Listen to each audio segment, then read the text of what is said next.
राजस्थान में तीसरा मोर्चा बनकर उभरी भारत आदिवासी पार्टी ने बीजेपी और कांग्रेस के लिए इस उपचुनाव में भी बड़ी मुश्किलें खड़ी कर दी। सलूम्बर और 84 सीट, जिस पर कहीं न कहीं जो मुश्किलें देखने को मिली बीजेपी कांग्रेस के लिए, और 84 सीट के जो भारत आदिवासी पार्टी के जो कैंडिडेट थे अनिल कटारा, वो जीत गए।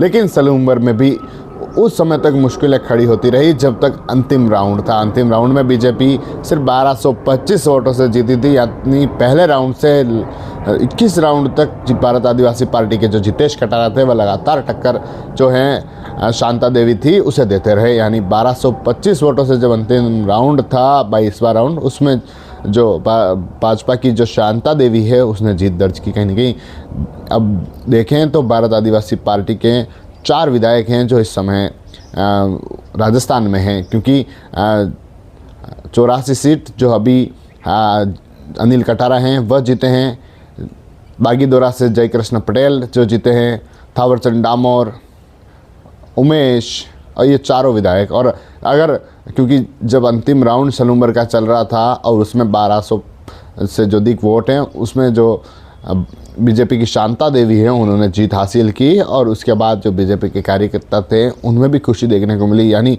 पहले राउंड से जो जितेश कटारा थे सभी जो राउंड है उसमें आगे चलते हुए दिखाई दिए, और अंतिम राउंड में 1285 वोटों से जो शांता देवी थी उन्होंने जीत हासिल की। उसके बाद जो उनके समर्थक थे वह खुशी मना रहे थे, तो जितेश कटारा है वह रिकाउंटिंग की मांग करते हुए दिखाई दी। यानी भारत आदिवासी पार्टी के जो नेता थे राजकुमार रोते, उन्होंने भी सवाल उठाते हुए कहा कि रिकाउंटिंग की जानी चाहिए थी। रिकाउंटिंग के लिए वह हाई कोर्ट तक भी जाएंगे, लेकिन जब तक जो शपथ थी वह बीजेपी की जो कैंडिडेट थी शांता देवी उसने ले ली थी। यानी तीसरा मोर्चा बनकर उभरा। भारत आदिवासी पार्टी ने सलूम्बर में भी उस तक टक्कर देती रही जब तक अंतिम राउंड चल रहा था, और दोनों के लिए क्योंकि कांग्रेस की तो जमानत जब्त हो चुकी थी और बीजेपी भी उस तरफ चल रही थी। कहीं कि बीजेपी की जो धड़कनें थी, जो उनके नेता थे उनकी धड़कनें भी तेज चल रही थी, तो भारत आदिवासी पार्टी के कार्यकर्ता थे वह खुशी मनाने में लगे थे। लेकिन जब अंतिम राउंड आया, अंतिम राउंड में जब शांता देवी हैं वह 1285 वोटों से जीत की घोषणा होती है, तो उनके समर्थक थे कहीं कि उनमें नाराज़गी होती है। लेकिन अभी भी